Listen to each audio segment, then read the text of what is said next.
Hey, hey, welcome back, guys. All right, so let's get into this. We are going to take a look at not only the message right now, but also the signs and symbols. Sorry, I was looking for the deck that I wanted, and it was literally right there beside me. All right, so how do we begin this? First off, somebody may play didgeridoo, but we do have a note to Australia right now.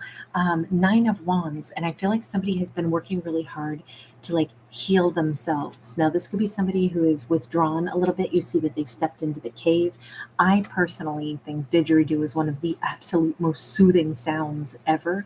It is something I genuinely listen to and always have to like really fall asleep and go into calm, um, like more peaceful energy. So with that in mind, I just want to point that out. But we may have somebody who is from Australia, visited Australia, had a past life in Australia, but we definitely have Australia being noted. And it's like somebody is getting out of, I know it's a kangaroo race, but I'm going to say somebody who's stepped out of the rat race for a minute because they've been healing. But I do feel like they knew how to withdraw. Now we have some, sorry guys, I've been painting and I cut up my hand, so I apologize for my messy hands. But it does look like somebody in this cave that we see, the edge of the cave. Not only do we have didgeridoos, but we also have some really beautiful Australian Aboriginal artwork. And it just makes me think that somebody has really been calling upon their ancestors to help them heal from whatever this is. Now, they're mostly healed, I will say that. And then we have the star, so definitely talking about healing. And we have Four of Pentacles. We could have a very particular, like spring in Australia. It could be really important to somebody, even if they're not in Australia. Still, obviously the southern hemisphere is on the opposite schedule from us in the northern hemisphere, right? So, here I am going into fall and then, into winter. So it's all going to be opposite for them. So this could be coming up really soon for a character, even if they're in the northern hemisphere. We still have this message of springtime and cherry blossoms. Like everything will be healed by a certain time. There is an important solar flare coming up for someone as well. This could be a time where you notice the sun is like belching out this little spray. There could also be something that happens with a comet or something at the same time when our character feels completely healed. There's definitely a celestial event associated with our character really feeling like, oh my God, I'm fully healed. I left something in the past. Now, this new energy, and I shouldn't say new energy except all of those cherry blossom trees, that kind of new blossoming energy actually tells us that a character is going to discover that they have, in the time that they had to withdraw from society for a little bit. I feel like this is somebody who's been not talking to a bunch of people. They've been keeping to themselves for a bit, doing what they needed to do for themselves to heal. In that span of time that they did those things, it turns out it actually, like, they saved money, maybe they saved a lot of energy, and I think that they're about to feel so much better, so much stronger, so much more like empowered, and so much more at peace with something in their life. I do kind of think that we have a character. I don't know if she's going to go bathing or swimming when this epiphany hits her. I'm picturing somebody like floating in natural hot springs, and I just want to say like Alice Springs right now. Maybe her name is Alice. I mean, Alice Springs is a location, right, in Australia. But there's just something here where it's like I feel like she's actually at a bathing or spa space, or maybe naturally occurring hot springs, and is during some celestial event, and it's like, oh my God, I feel healed right now. There's this prism of rainbow light um, that is being cast across her as well. So I'm picturing somebody is like going to notice dappled light around them when they do this healing. Queen of Wands, and we've got this Three of Cups. Oh, excuse me, Five of Cups. The abalone shells are here. Like somebody is possibly got an abalone shell that they use as like an offering or something to put like I'm picturing somebody with a smudge. I feel like she's going to all of a sudden either like get dressed and realize her clothes fit better, a little looser, maybe in the time that she was busy focusing on healing. It's almost like stress was like holding extra like bloat or weight on her. And it's like, oh my God, I actually feel lighter. I also think she's going to find herself singing or humming. Now, maybe she's a flautist. Maybe she's listening to some Lizzo. I'm 100% that bitch. um, and sorry, that song comes to mind right now. I love that track. Um, it could be something like that. But I almost think it's more she realizes that she's got her song back. She's got her confidence back. She's empowered again. She's happy again. And now she's looking around at, okay, I'm like ready to fill my cups up. What is it that I want? What is it that I'm hungry for? That starfish always looks like a hand to me, like somebody who's going to be reaching out for the things that they need and putting them in their abalone shells. I feel like she's going to be very much more spiritual after evolving from this pain that she endured, because this is her saying, "Oh my God, thank you for, like, universe helping me to heal. Thank you for letting me see life from both sides, the very, very painful sides, the dark side, the thing that I had to go through, the loss that I endured, as well as me reclaiming my life again and feeling good again and ready to sing again. But I'm hungry for a lot of things now." I almost think she's going to be like giving, I feel like she's more focused on like the balance of the universe. If I want something, let me give something.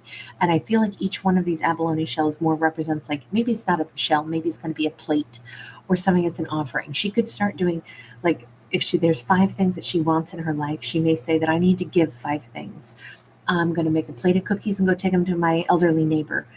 That's my, like, universe. I want to do something good because I hope to receive something to fulfill me also. And you know what? I would like something else in my life. So let me find a way to give something out into the universe. I feel like there's this energy of like putting things on an altar to offer them in exchange for what she'd like to receive, because I think she's all about, like, what I've learned is, you know, the reciprocity. Sometimes you give, sometimes you take, sometimes you step aside and heal, and you need to keep your energy for yourself. And then when you are healed, you blossom, and then you start to say, okay, I'm more stable now, but there's still some more things that I need. But now I can give and take, I can share, I can do more reciprocity.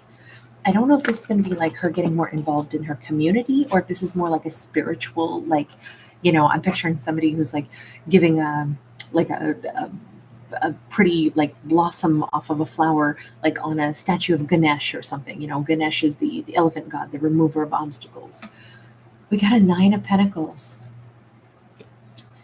I think that the universe, again, the sun is very big.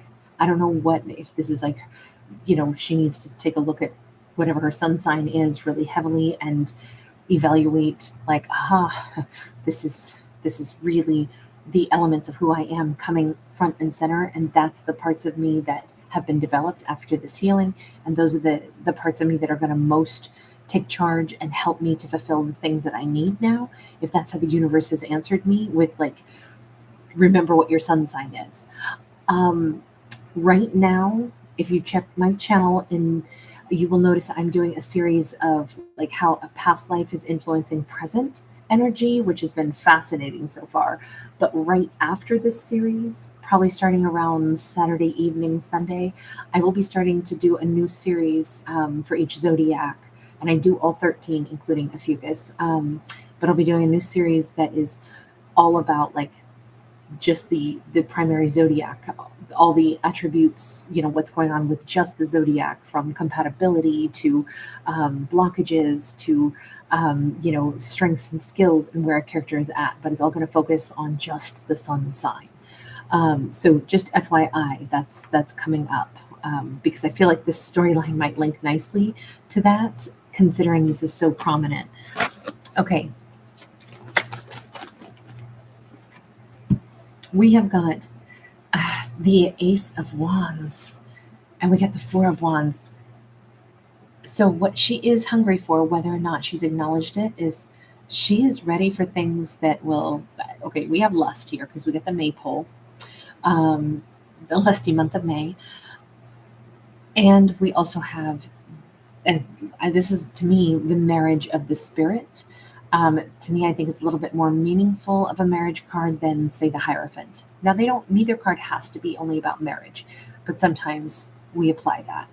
With the Four of Wands here, we have the Egyptian obelisks that are sending the energy to the cosmos, or perhaps receiving it, channeling it down from the cosmos. I feel like she is sending a prayer, not because it's like, oh, I'm unfulfilled. What I have to have is a partner. Actually, first and foremost, she's very fulfilled. She's very solid. But this message keeps saying, it's like the universe is saying to her, know who you are, know your amazing traits, know everything there is to know about however you identify as a person, whatever the persona is that you show to others. But then also know yourself. If you want to fulfill the things that you now want, now that you're healed, now that you've got your song back. And by the way, she's a very attractive, very alluring. She may have a very nice voice. She may keep her hair shorter, by the way. It could be short and curly, just as a side note there. But the universe is saying, know your traits, your personality, your persona, because that's going to be instrumental for you in attracting what you want, or projecting outward, this is who I am, and people are going to love who you are. A Queen of Wands is our most alluring, attractive, like this could be her pheromones and not her music that we see wafting off of her, okay?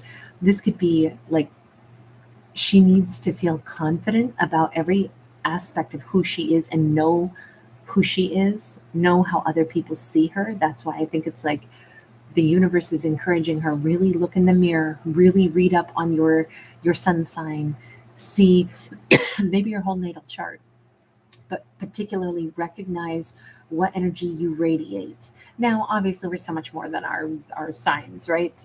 We have so many different placements, and there's so much more to talk about with knowing oneself. But for the purpose of this fictional story, we're going to keep it right now in the realm of the cosmos, okay? But it's just a beautiful message because it says, darling, you are going to be attracting exactly what you want, but you first have to know who you are. Otherwise, the things that she has a long-term partnership on the horizon for her with somebody who will be nuts about her, super passionate about her, madly in love with her. But if she doesn't know, she could walk right by multiple suitors that would be amazing to her, that are like, absolutely gaga over her, that think she's the most beautiful thing ever. But if she doesn't know what her attractive attributes are, if she can't see herself in a real light of her worth and her value and how attractive she is, she could ignore when other people are treating her that way and be like, oh, they don't really mean it. She could not notice people that are trying very hard to catch her attention, or she could turn people down because she has a problem acknowledging the same things that they see in her if she doesn't see it herself. So it is that gentle nudge from the universe that says, darling, all the things that you want, you have to first believe that you're good enough to receive. There is love for you. There is long-term connection for you. There is a very spiritual connection. There is lust. There is passion. There's all of this. But know all of the elements of who you are. Who is this? Who's up ahead for her? Because this is still being a little bit murky. This could be somebody with an Egyptian background. This could be somebody with an Egyptian name. Maybe they lived in Egypt. Maybe they've traveled through Egypt. It just that card is really standing out to me. Queen of Pentacles, Two of Wands. They could be somebody who is like very wealthy on one hand. They could be somebody who comes into her life with very similar energy. Like they too sometimes withdraw when they're wounded, but they have so much to give. They come across as like they're in their feminine energy, meaning they're going to want her to pay attention to them, whether they're masculine or feminine. This could be a same-sex couple, of course. This person could be from Africa,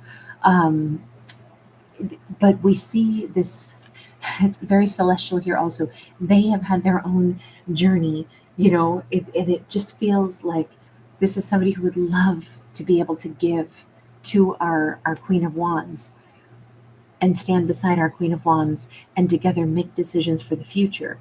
But our Queen of Wands might ignore this person and not notice them standing right beside her like, I could be your partner if you'd let me, unless our Queen of Wands is able to see it this way.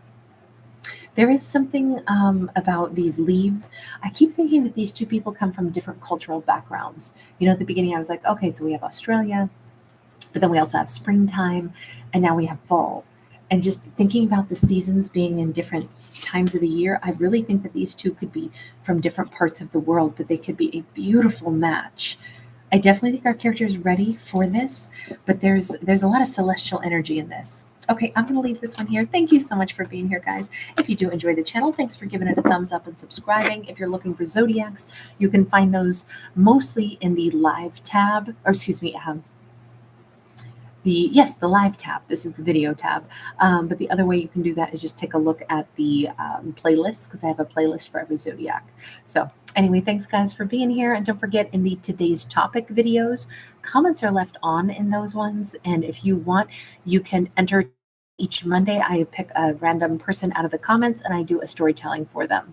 So the today's topic playlist is available. You can enter every single day of the week. I do one every single day of the week, but then on Monday, I go back and pick one random person. So, all right, you guys, thanks for being here. Lots of love. Bye.